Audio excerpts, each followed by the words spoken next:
Ukrainians have shown that a mighty navy can be defeated with very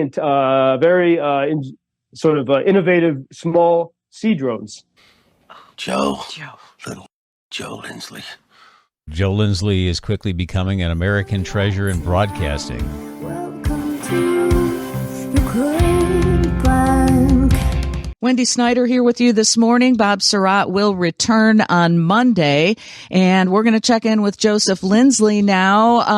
Biden and Zelensky are at the G7 summit right now, and hopefully they will be discussing Ukraine. Joseph, good morning or good afternoon to you. Wendy, good afternoon from Lviv. Calm, kind of chilly day here. And yes, indeed, at the G7, I think one theme that Ukrainians are hoping to push there is, as we discussed before, this $300 billion in frozen Russian assets that are held by the U.S., by many countries throughout Europe.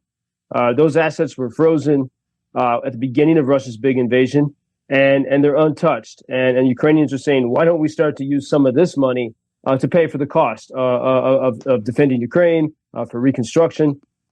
So I do think that will be a big topic. And then, of course, this weekend, after the G7, will be President Zelensky's peace conference. President Biden won't be there, but Vice President Harris will be.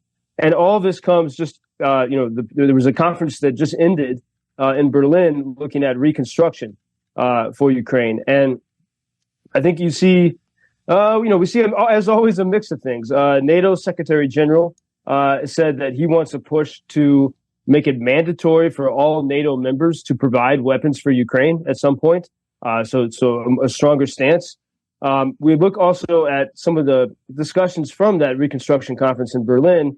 One of the key figures there was Penny Pritzker. She has been appointed by President Biden from Chicago, actually, appointed by President Biden to oversee reconstruction for Ukraine. And she said at this conference, she said, to anyone who's involved in Ukraine, it's personal. It's hard not to be taken in by the commitment of the people, and that carries you through.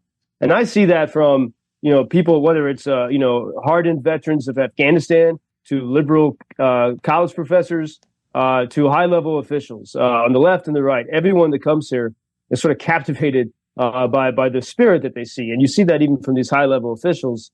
And I think I've even seen a change in that because a few months ago, Penny Pritzker was focused on using big agriculture companies to help Ukrainian farmers. And she had a more distinctly local message this time in this conference in Berlin. And I think as you spend more time here, you see, like, for example, in the case of farmers, Ukrainian farmers don't need help from major chemical food companies in America. What they need is no more landmines. They need clearance of landmines, and they need not to be conscripted to fight, which means they need victory. And so we're starting to see, I think, more of an awareness that, instead of talking about reconstruction, talk about getting Ukraine the weapons that they need to win. And as an example of this, Kharkiv City, now after 2 years, now that Washington has permitted Ukraine to fire back in a limited way in that, in the neighboring Russian region, Kharkiv is significantly calmer than it was a few weeks ago. I mean, it was terrifying to be there. And I want to share with you some words from Kate. She's a Ukrainian blogger in Kharkiv. And she said, while Russian missile strikes still occasionally occur and glide bombs can still approach our northern suburbs, it's not entirely safe, but I increasingly venture outdoors. The omnipresent threat has diminished to a tolerable level. The restrictions, which lasted over 2 years, left Kharkiv vulnerable and suffering. Despite our pleas, it seemed no one would intervene. But then you, and she's speaking to the people around the world, but then you spoke up. Although your leaders may have been deaf to our appeals, they listened to you. I'm profoundly grateful for your advocacy. It moves me to the brink of tears. And this is really the attitude I hear from people in Kharkiv. They feel profoundly grateful because, just again, a few weeks ago, I mean, the Russian bombing was so intense on that city. I mean, it felt like they were going to make it into another Mariupol or Bakhmut. And that's not the case now because of this change in policy. So my question to you, the resilience is amazing with these people in Ukraine. You had mentioned that attack a couple of nights ago. Now, the reports we're getting, there's some military exercises going on in the Caribbean. What do you have for us about that? Yeah, Russia has made a big show about its military exercises off the coast of Cuba, and they have ships in Havana. There are American and Canadian ships, I think even a British ship, that are kind of watching this very closely, and making a show, to keep the world afraid, it seems. But as we discussed yesterday, I mean, it's safer right now for a Russian ship to be in the Caribbean than it is to be in the Black Sea, because Ukrainians have destroyed so much of Russia's Black Sea Navy. Russia was forced last fall to move the headquarters of its Black Sea fleet from occupied Crimea, from Sevastopol, all the way across the sea toward the nation of Georgia, so on Russian mainland, to be safer from Ukrainian drone strikes. And so Ukrainians have shown that a mighty navy can be defeated with very innovative small sea drones.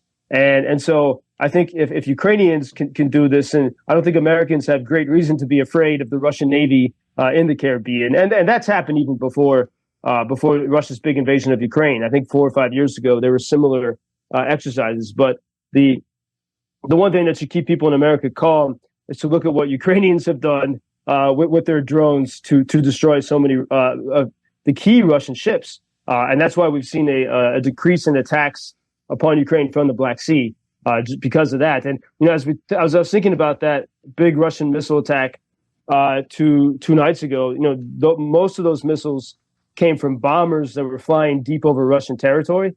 Very often they launch over the Caspian Sea, which is deep into Russia and into Asia.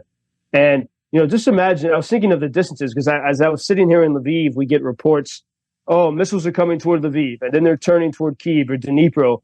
That would be like if you're sitting in Chicago and you say, you're reading your messages on your phone and it says missiles are coming to St. Louis or Kansas City. Oh, wait, now they're coming to Aurora, and now they're turning toward Chicago, and now they're going back to Kansas City. It's that insane over this huge distance, because the missiles are traveling very fast, and they're twisting and turning.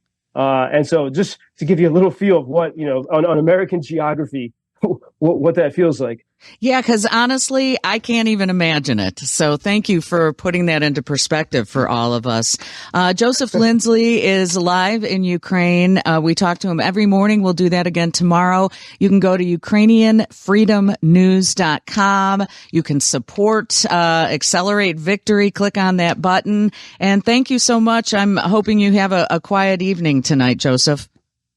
Thanks, Wendy. I look forward to tomorrow. Thanks. Thank you for introducing Ukraine on your social media pages. That's very important, that much more people can get more information about the situation here and how everybody can help Ukraine to stay stronger and to save all the world. Что он сказал?